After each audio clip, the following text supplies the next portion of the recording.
this is it. Never thought I would be discussing this, but the subject was brought to light by a bunch of people on social media, and there is no better way to discuss everything that happened than to discuss my car, my Lemon over here, that you can see is taken apart because I was actually editing my video upstairs of me replacing the hydraulic lifters on this car when I was reading up on the story. So here's what happened. So apparently there is an importing company in Southern Virginia, their name is J-Spec Auto, that unfortunately got caught selling stolen parts.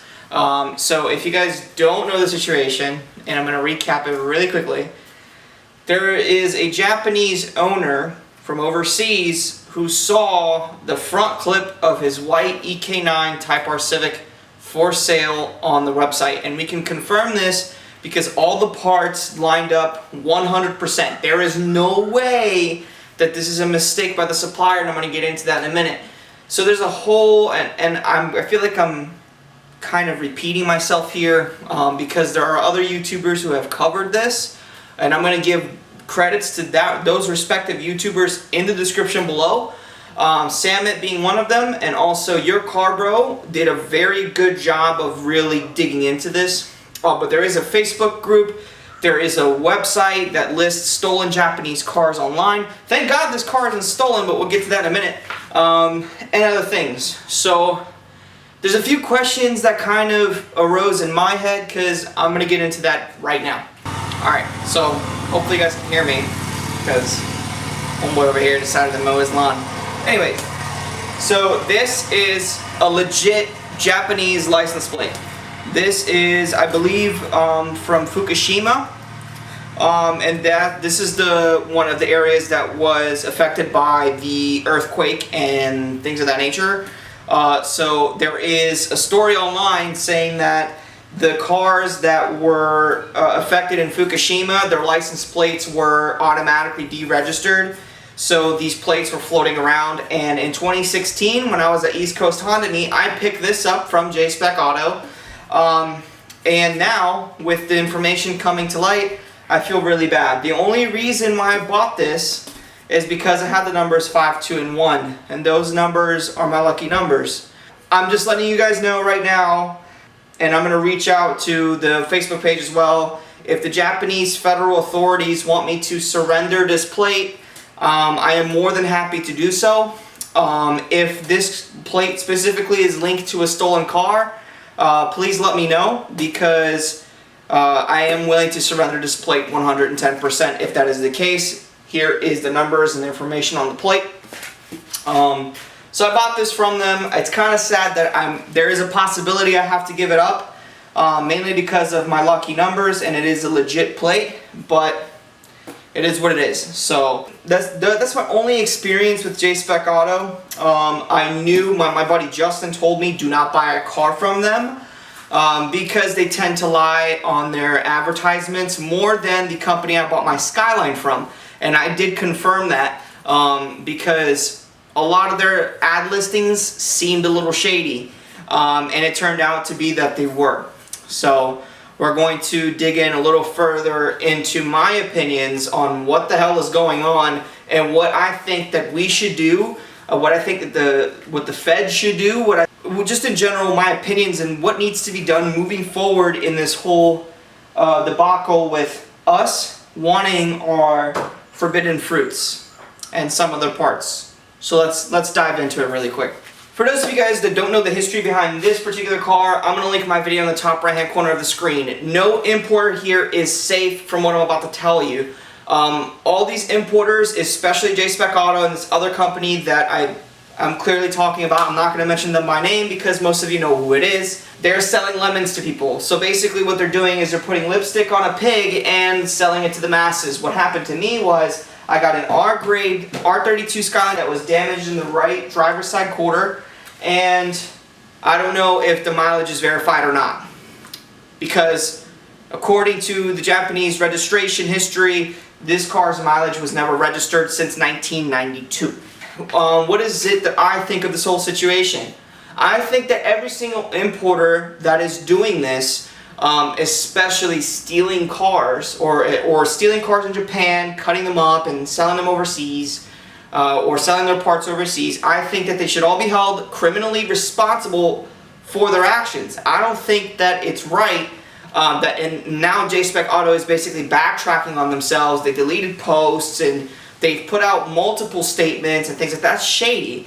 And this is to wake up the American market to these importers. Unfortunately, these importers have been lying to the American consumer for years now, and at the expense of some Japanese car owner overseas too, because as you can see, some of the parts that are being sold are stolen. So I would hate for my car to be stolen and being shipped overseas and I could never find it again, and it turns out a couple years later I find parts of it online. That's not cool, because much like car enthusiasts here in America that like these cars, there are car enthusiasts in Japan that likes them just as much.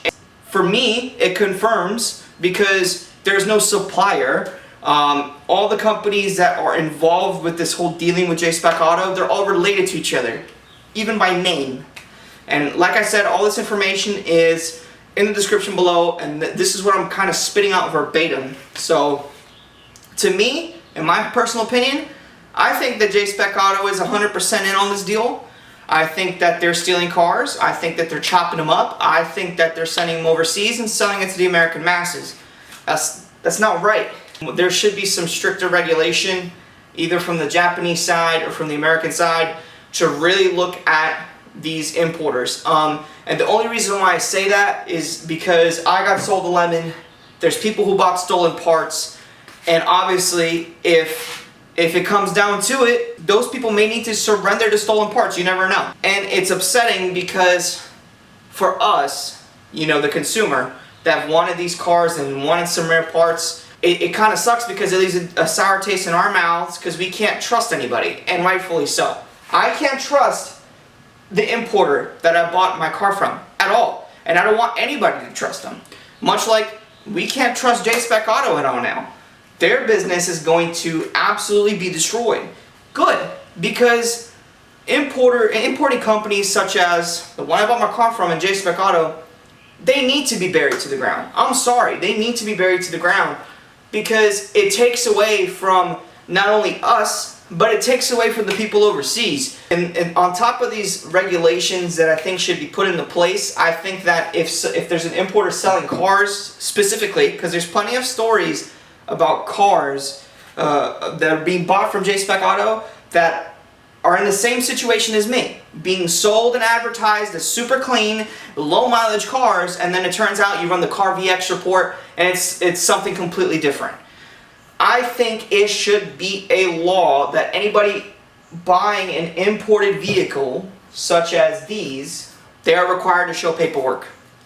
I'm not talking about Carfax or anything like that. I'm talking about auction paperwork. I'm talking about, you know, things of that nature. What grade what grade condition this was in and auctioned off at. All the Car VX information. I think that should be a requirement when you sell imported cars to consumers like us.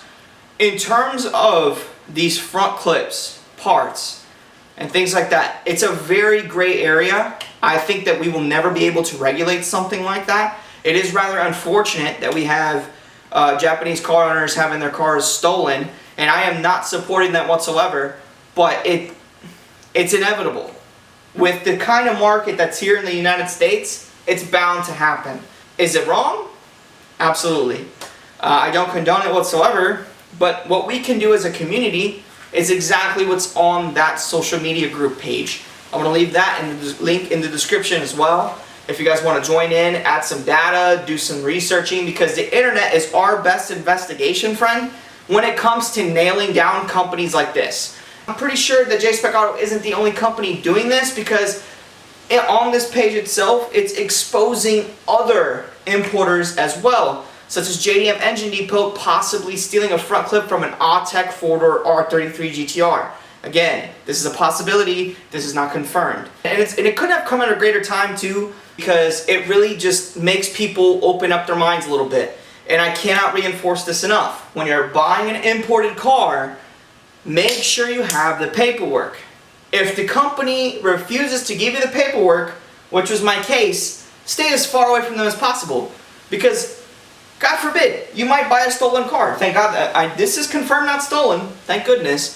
But it could be a possibility. You just never know. So that's just my opinion, and I wanted to kind of shed my light on it because I am a victim of an importing company's dishonesty. Whether they want to admit it or not, they were completely dishonest on their ad. I ended up buying the car, and there we go. You guys know the rest of the story, and I cannot reinforce this fact enough, or reinforce this enough, before anybody goes out and says, oh, it's a 25-year-old car, what did you expect?